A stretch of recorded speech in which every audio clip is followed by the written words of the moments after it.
सो AFM में most important theory वो है जो अमेंडमेंट में डाला गया था, ओके, न्यू सिलेबस में. सो अकॉर्डिंगली मैं कुछ थियरी का वीडियोस यहाँ पे शेयर करूँगा. एकदम शॉर्ट वीडियोस है, without wasting your time, 2 minute 5 minute types, and you will find that उससे आने का स्कोप बहुत हाई होगा. तो if you have 2-5 minutes to spare, do listen to this video. You don't have 2-5 minutes to spare. All the best to you.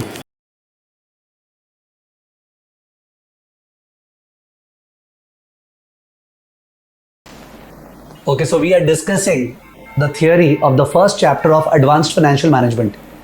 तो जो first chapter होता है ना कभी भी एसएफएम का, एएफएम का, it is about what is finance, what is strategy, इस तरह का. बट इंपॉर्टेंट होता है बिकॉज एक एग्जाम में थियरी क्वेश्चन पक्का आता है. I am repeating once again, एक थियरी क्वेश्चन एग्जाम में आएगा ही. तो इन दैट केस जो फर्स्ट चैप्टर है वो है financial policy and strategic management.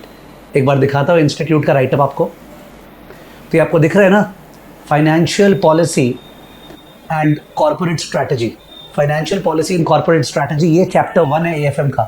And if you look at this, इस चैप्टर में there are altogether 6 theory questions. दिख रहा है आपको, 6 थियरी क्वेश्चंस, और इन 6 में से एक तो आएगा ही. चाहे कुछ भी कर ले, इन 6 में से एक एग्जाम में पक्का आएगा. ठीक है ना.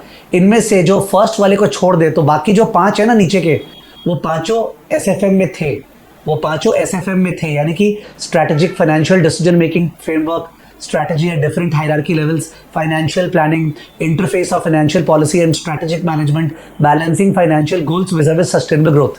ये सारा एसएफएम में था. एएफएम में नया डाला गया है फर्स्ट वाला. कौन सा? Advanced role of CFO in various matters including value creation. तो एएफएम में केवल एक अमेंडमेंट है, फर्स्ट वाला थियरी क्वेश्चन नया है. जो बाकी पांचों है वो मेरा रिकॉर्डेड है, ऑलरेडी अवेलेबल है, जो इंपॉर्टेंट थियरी वाले पोर्शन में. इंपॉर्टेंट थियरी इनफैक्ट उसका मैंने यूट्यूब पे भी डाल रखा है, चैप्टर 1 का जो एसएफएम का थियरी. तो वो यूट्यूब पे भी डाला हुआ है, आपके यूलेन ऐप पे भी है, इंपॉर्टेंट थियरी वाले पोर्शन में. ठीक है, बट वो अमेंडमेंट नहीं है. अमेंडमेंट कौन सा है? केवल फर्स्ट वाला. तो हम लोग इस वीडियो के बाद केवल एक वीडियो इस चैप्टर में करने वाले हैं, वो है advanced role of CFO in various matters including value creation. एक चीज बता दूं, ये चैप्टर में जब थियरी प्रिपेयर करते हैं तो सारा बीकॉम टाइप थियरी है. यू शुड नो इंस्टीट्यूट का ढांचा क्या है, स्ट्रक्चर क्या है, पॉइंट्स क्या है. बिकॉज वो जो चेक करेगा वही फॉर्मेलिटी, तुम जो लिखोगे वो भी फॉर्मेलिटी. सब फॉर्मेलिटी चक्कर है, but marks are not a formality, marks actual. तो be smart, try to prepare in short time without rectifying each and every line, main points और ढांचा और स्ट्रक्चर समझते हुए. ठीक है ना. तो मैं अब रिकॉर्ड करने वाला हूं जो फर्स्ट वाला थियरी है. ठीक है, चलिए.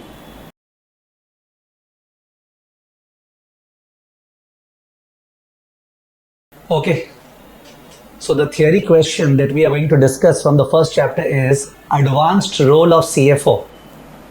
कि CFO is the Chief Financial Officer.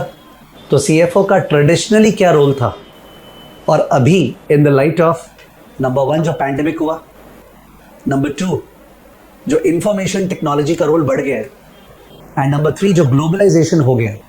तो ग्लोबलाइजेशन, इंफॉर्मेशन टेक्नोलॉजी, और तीसरा पेंडेमिक. इस वजह से सीएफओ का एडवांस्ड रोल हो गया है इन वैल्यू क्रिएशन, और उसका वैल्यूएशन पे क्या इंपैक्ट है.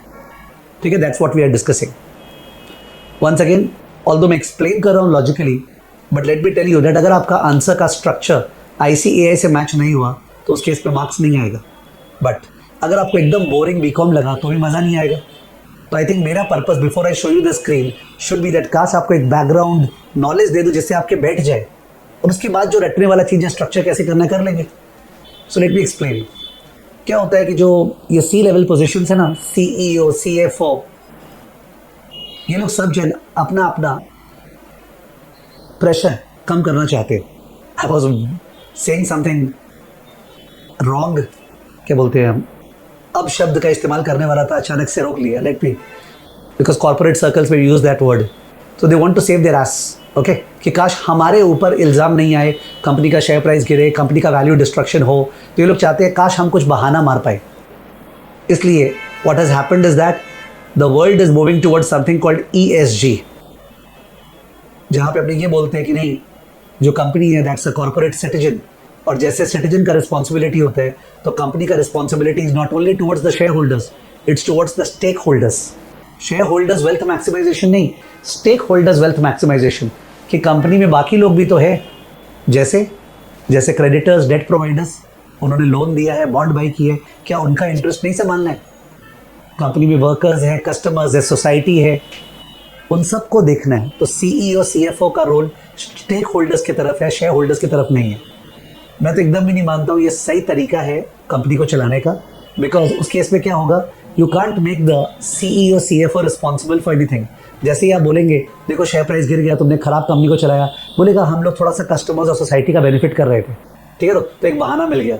आई डोंट नो आप लोग कितना समझेंगे, but that's a fact. ESG is a hoax, पर इतना ज़्यादा वो बन गया है ना बड़ा, कि अल्टीमेटली जाके स्टूडेंट भी अगर अप्रोच कर रहा है इंडस्ट्री को, तो उसको ईएसजी को रिस्पेक्ट देना पड़ेगा, उसको पीपीटी स्लाइड्स बनाना पड़ेगा ईएसजी की बढ़ाई में। इंस्टीट्यूट ने वही किया है। तो बोला पेंडेमिक ने ये दिखाया कि humanity is very important, environment is very important, society is very important, governance is very important. ESG का फुल फॉर्म तो सभी जानते होंगे, अपने अलग से उसका थियरी भी है, ठीक है। तो theory is also there, we will discuss about that theory in the business valuation section. यहाँ पे E for environment, S for social, G for governance. Environment मतलब अपने को जो पॉल्यूशन वगैरह ज़्यादा कॉज नहीं करना है, ठीक है, क्लाइमेटिक कंडीशंस को देखना है। एस सोशल मतलब अपने को जो वर्कर्स लोग हैं उनका कंडीशन पैथेटिक नहीं करना है, ठीक है, एंड सो ऑन। और जी मतलब गवर्नेंस, ओके, अपने को सारे स्टेक होल्डर्स का इंटरेस्ट को बैलेंस करना है।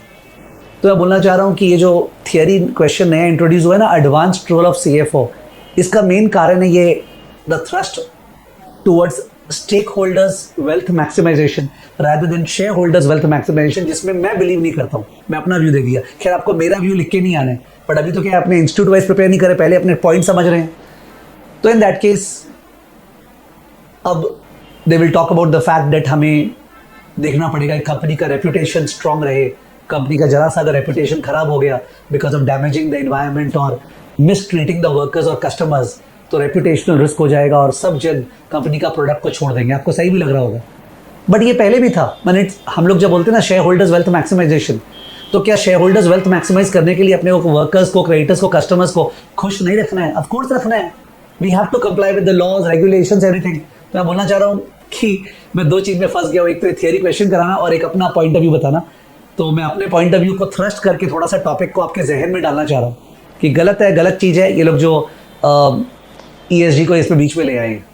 उसके अलावा if I come to the main theory का construction, they are saying that traditionally, जैसे एडवांस्ड रोल ऑफ सीएफओ है ना, तो तुम सोचो आंसर कैसे फ्रेम होगा। Part one of the answer, traditional role क्या था सर सीएफओ का, इससे स्टार्ट होगा। ट्रेडिशनल रोल सीएफओ का था shareholders wealth maximisation. Company financially healthy है ना, कंपनी में कंट्रोल्स और कंप्लायंसेस ठीक से हो रहे हैं ना, ये ट्रेडिशनल रोल था। इससे स्टार्ट हुआ आंसर तुम्हारा। हाँ, सेकेंड पार्ट आंसर का, however in the light of three things, globalisation, information technology and pandemic, CFO का रोल इनहैंस हो गया है। क्या हो गया? इनहैंस। इनहैंस क्या हो गया? स्ट्रैटेजिक हो गया। स्ट्रैटेजिक, ये स्ट्रैटेजिक वर्ड से दुनिया चल रहा है आजकल।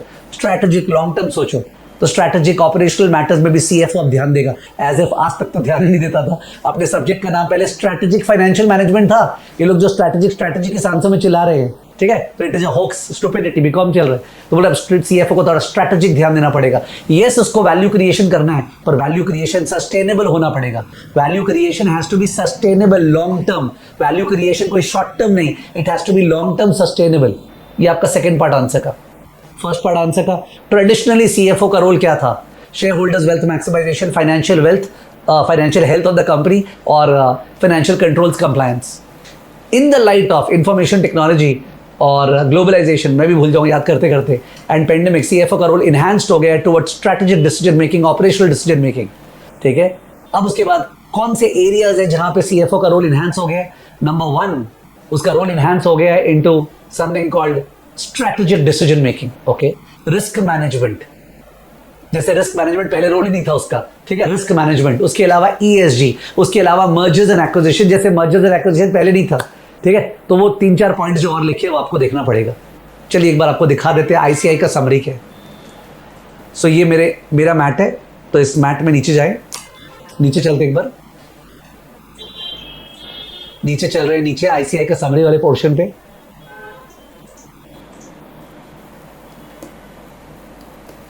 तो short summary of ICI write up, तो इसमें आपको 4 बुलेट्स दिख रहे हैं। ये 4 बुलेट्स है, risk management, supply chain, mergers और ईएसजी, ओके। ये चारों फॉल कर रहे हैं into the overall heading of strategic decision making. आजकल हो गया है, ओके, स्ट्रैटेजिक डिसीजन मेकिंग और वैल्यू क्रिएशन सस्टेनेबल करना है। और देखो वो चीज़ ग्लोबलाइजेशन, टेक्नोलॉजी और उसके वजह से, समझ गए? तो प्रिपेयर करना बहुत ईजी है। अगर उन लोग को ये 4 पॉइंट नहीं दिखा, risk management, supply chain, mergers और ईएसजी फाइनेंसिंग, वो समझ जाएगा तुमने मिस की है। लास्ट में आंसर एंड नहीं हुआ with value creation and organisational success over the long term, तो आंसर अधूरा है। और शुरू में पहले सीएफओ का रोल क्या था? वेल्थ मैक्सिमाइजेशन, फाइनेंशियल हेल्थ और कंट्रोल्स। समझ गए? बहुत ईजी आंसर है। वैसे किसी को हौले वाले रीड करना है तो मैंने एक न्यूमेरिकल एग्जाम्पल से भी सीएफओ का रोल जो है वो समझाया है, न्यूमेरिकल एग्जाम्पल से, जहाँ पे मैंने बोला एक कंपनी है एबीसी प्रॉपर्टीज लिमिटेड और उसको $100 मिलियन रेज करना है, तो कैसे रेज करे? तो हम लोग बोले ग्रीन बॉन्ड से रेज करे, जिससे ईएसजी होगा। बॉन्ड से रेज करे कि लोन से रेज करे? लॉन्ग टर्म सोचे, शॉर्ट टर्म नहीं सोचे, ठीक है, and so on and so fourth. तो फर्स्ट वाला पार्ट वो न्यूमेरिकल इलस्ट्रेशन है मेरी बुक में, और जो सेकंड वाला पार्ट है that is about short summary, okay. और आपको ऑन द होल प्रिपेयर करना है तो आप आईसीआई के मैट से प्रिपेयर कर सकते हैं, ओके। तो आईसीआई के मैट का ये है advanced role of CFO in various matters, ठीक है, okay. So that was it, thank you.